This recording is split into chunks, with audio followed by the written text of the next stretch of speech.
Huygens principal discuss करेंगे students. इससे पहले हमने वेव फ्रंट्स को समझा कि वेव फ्रंट्स जो हैं वो क्या हैं, एक्चुअली लाइट कैसे स्प्रेड आउट होती है चारों तरफ, और वो हमने जाना कि वेव फ्रंट्स की फॉर्म में स्प्रेड आउट होती है।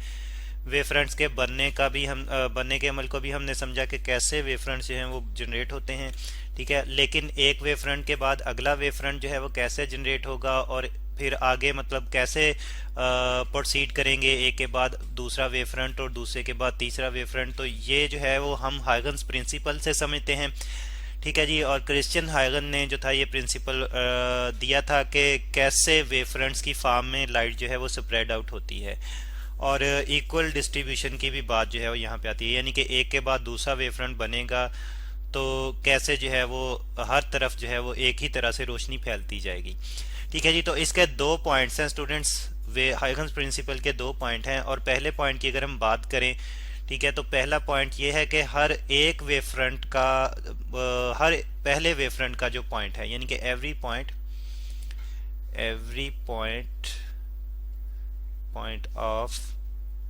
ऑफ अ वेव फ्रंट, ठीक है जी, ऑफ अ वेव फ्रंट। तो मतलब फर्स्ट अगर हम वेव फ्रंट की बात करें तो उस वेव फ्रंट पे हर एक पॉइंट जो है वो अगले वेव फ्रंट के लिए सोर्स के तौर पर बिहेव करेगा। जैसे कि फर्स्ट वेव फ्रंट तो जाहिर बात है सोर्स से बनेगा, ठीक है। तो फिर सेकंड वेव फ्रंट जो है वो कैसे बनेंगे, उनके लिए उन सेकंड वेव फ्रंट्स के लिए फर्स्ट वेव फ्रंट के ऊपर जो हर एक पॉइंट जो है वो सोर्स के तौर पर बिहेव करेगा, ठीक है जी। यानी कि ये सोर्स ऑफ सेकेंडरी वेवलेट्स, इसको हम कहते हैं सेकेंडरी वेव फ्रंट्स जो बनेंगे इनसे, उनको हम वेवलेट्स कहते हैं, ठीक है जी। Source of secondary wavelets, secondary wavelets, ठीक है जी। तो ये मतलब इस प्रिंसिपल से हमें फिर ये पता चलता है कि एक वेवलेट के बाद दूसरा वेवलेट जो है या दूसरा वेव फ्रंट जो है वो कैसे जनरेट होगा, कि फर्स्ट वेव फ्रंट जो है वही बिहेव करेगा सोर्स के, तो उसका हर एक पॉइंट बल्कि बिहेव करेगा सोर्स के तौर पर सेकेंडरी वेवलेट्स के लिए, अगले वेवलेट्स के लिए, ठीक है जी, वेवलेट्स। और फिर ये मतलब अगला वेवलेट जो है वो कहाँ पे प्रोड्यूस होगा और कितनी देर के बाद हम उसे डिटेक्ट कर सकते हैं। तो एक्चुअली जो है वो स्प्रेड आउट होते हैं उतनी ही डायरेक्शन में, उतनी ही स्पीड से स्प्रेड आउट होते हैं जितनी के वेव की स्पीड होती है। तो ये बात भी हम यहाँ पे लिख लेते हैं कि विच स्प्रेड आउट,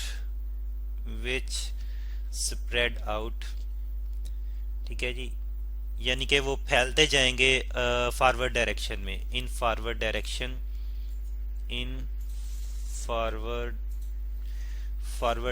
और स्टूडेंट्स यहाँ पे फॉरवर्ड डायरेक्शन से मुराद ये कि अगर हमने एक तरफ एक वेव फ्रंट लिया है, जाहिर बात है एक पॉइंट सोर्स की अगर हम बात करें तो उसके चारों जानब जो है वो लाइट फैलेगी। तो एक तरफ अगर हम एक वेव फ्रंट की बात करें फर्स्ट वेव फ्रंट, तो उससे अगले वेव फ्रंट जो हैं वो फिर उसी डायरेक्शन में फॉरवर्ड होंगे, उसी डायरेक्शन में वो फैलते जाएंगे, ठीक है जी, डायरेक्शन।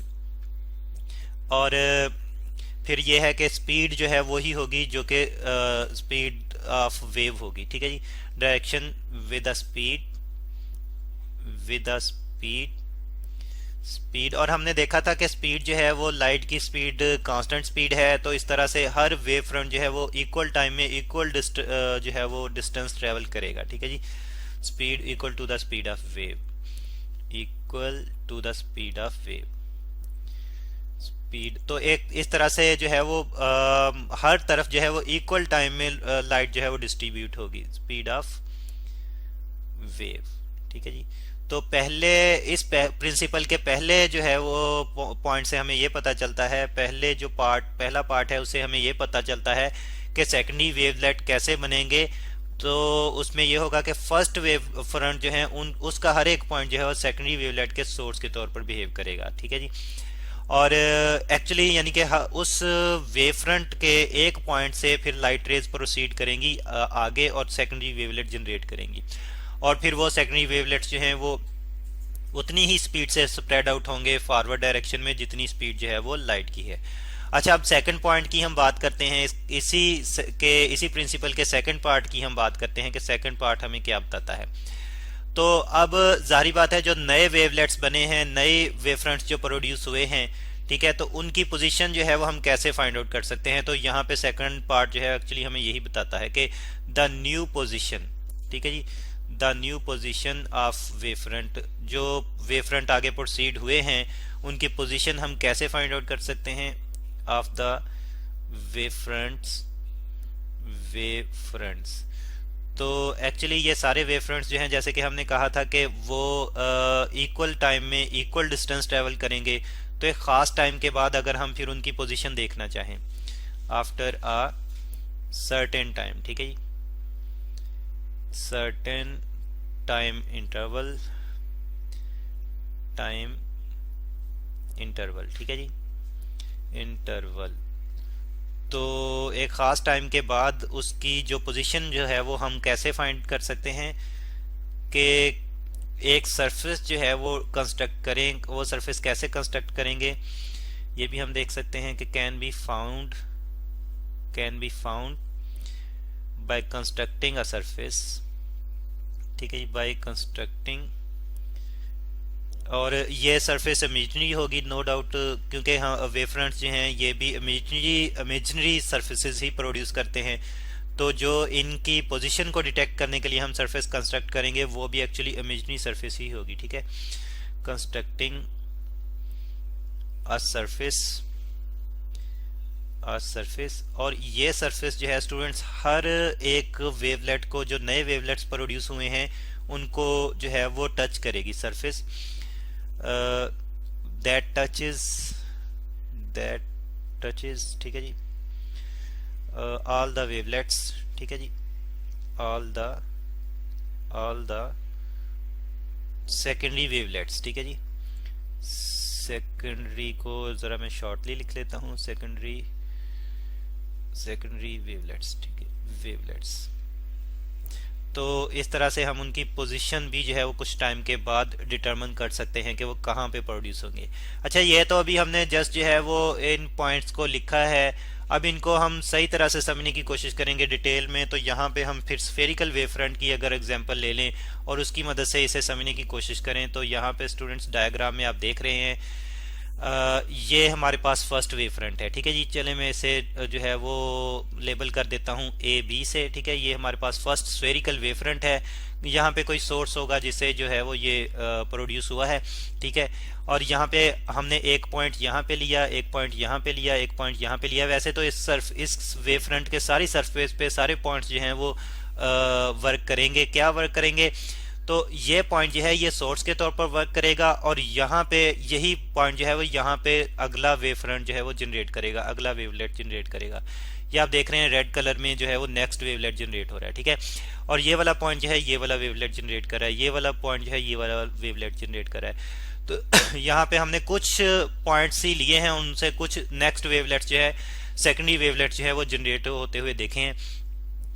और अगर हम बात करें स्पीड डिस्टेंस की, यानी कि यहाँ से लेकर यहाँ तक जो है वो जो नई इसकी पोजीशन बन रही है, तो पहले तो हम देखते हैं कि हमने एक सरफेस कंस्ट्रक्ट की। ये ब्लू में आपको बैकग्राउंड पे जो सरफेस नज़र आ रही है, ठीक है, स्फेरिकल ही है ये। तो हमने ये कंस्ट्रक्ट की और हमने देखा कि ये सरफेस सारी जो सारे वेवलेट्स हैं सेकेंडरी वेवलेट्स उनको टच कर रही है, ठीक है। और सारे वेवलेट्स को कैसे टच करी है? क्योंकि सारे वेवलेट्स जो है वो कांस्टेंट स्पीड से ट्रेवल करते हैं और इक्वल इंटरवल में इक्वल सबका टाइम जो है वो, अगर सब के लिए टाइम जो है वो हम फिक्स करें डेल्टा टी, तो जाहिर बात है फिर सारे जो है वो इक्वल टाइम में इक्वल ही डिस्टेंस ट्रेवल करेंगे क्योंकि उनकी स्पीड कांस्टेंट है। तो फिर यहाँ से लेकर यहाँ तक का डिस्टेंस जो कि सी डेल्टा टी से हम फाइंड आउट कर सकते हैं। सी यहाँ पे स्पीड ऑफ लाइट है, ठीक है। तो हम देखते हैं कि फिर सब ने इक्वल डिस्टेंस कवर किया है, तो इसलिए सब जो है वो एक ही स्फेरिकल सरफेस पे जो है वो लोकेट हो रहे हैं। तो इस लोकेशन की इसी लोकेशन को हम उनकी नई पोजीशन कहते हैं, ठीक है।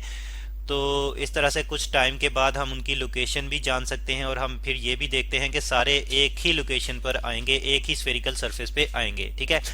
तो अब इसी तरह से अगर हम प्लेन वेव फ्रंट की बात करें तो प्लेन वेव फ्रंट को भी हम समझते हैं।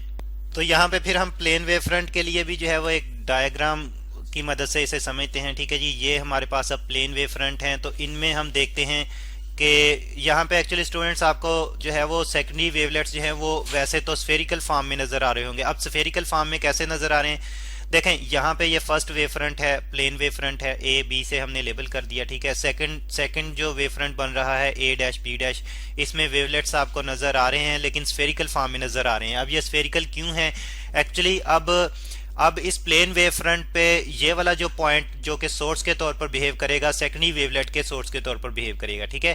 तो क्या होगा कि ये क्योंकि पॉइंट सोर्स के तौर पर बिहेव करेगा, तो इसलिए इसी वजह से इससे बनने वाला ये वेवलेट, सेकेंडरी वेवलेट जो है ये स्फेरिकल वेवलेट होगा। लेकिन क्योंकि इस प्लेन वेव फ्रंट पे अगर हम सारे पॉइंट्स जो हैं वो लें, तो सारे पॉइंट्स इस तरह से आपस में जो है वो अगले वेवलेट्स कंस्ट्रक्ट करेंगे कि वो सेकेंडरी वेवलेट्स जो कि स्फेरिकल फॉर्म में बन रहे हैं, वो सारे आपस में मर्ज होकर एक प्लेन वेव फ्रंट ही जनरेट करेंगे, ठीक है। तो फाइनल सेकंड वेव फ्रंट जो मिलेगा वो हमें वो भी प्लेन वेव फ्रंट ही होगा। और फिर हम टाइम की बात करें तो इक्वल इंटरवल में इक्वली जो है वो डिस्प्लेस होंगे, ठीक है। तो इस तरह से इनका डिस्टेंस जो है सारे वेव फ्रंट्स का इक्वल डिस्टेंस होगा। तो इस तरह से ये तो हमने कुछ पॉइंट्स लिए हैं, लेकिन सारे पॉइंट्स लें तो सारे पॉइंट्स के जो स्फेरिकल वेव फ्रंट्स हैं मर्ज होकर प्लेन वेव फ्रंट ही जनरेट करेंगे। तो इस तरह से हम देखते हैं कि हाइगन्स प्रिंसिपल के मुताबिक फर्स्ट वेव फ्रंट के ऊपर हर एक पॉइंट जो है वो सोर्स के तौर पर बिहेव करता है, सेकेंडरी वेवलेट के सोर्स के तौर पर। और कुछ टाइम इंटरवल के बाद अगर हम नए वेव फ्रंट की पोजीशन फाइंड आउट करना चाहें तो उसके लिए हम एक सरफेस कंस्ट्रक्ट करते हैं, और वो सरफेस जो है वो सारे वेवलेट्स को टच करती हुई गुजरती है। तो ये है जी हाइगन्स प्रिंसिपल, जो हमें लाइट की प्रोपेगेशन और डिस्ट्रीब्यूशन के बारे में बताता है, स्पेस और टाइम के लिहाज से कैसे लाइट जो है वो स्प्रेड आउट होती है।